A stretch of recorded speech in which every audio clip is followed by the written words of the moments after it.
Hey everyone, and welcome back to another video. And in this video, I'm going to be going over what is the chart of accounts on QuickBooks Online. Now, this video is going to be particularly useful for individuals who are learning accounting. And in simple terms, the chart of accounts is the same thing as a general ledger. From my understanding, the chart of accounts is kind of like the digitized version, whereas the general ledger was like what they used to have in the old days.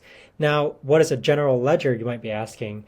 A general ledger is basically a ledger in which it has different pages dedicated to different incomes, repairs, or expenses. So for example, page one of your general ledger might be all your video income incoming into your business. Page six of your general ledger might be all the repairs and expenses of your business.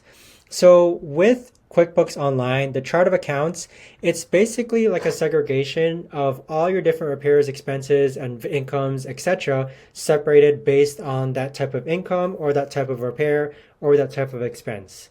But that right there, guys, is the best and easiest way that I can explain what is the chart of accounts in QuickBooks Online. I hope you found this video helpful, everyone. Thanks so much for watching, and I'll see you guys all in the next video.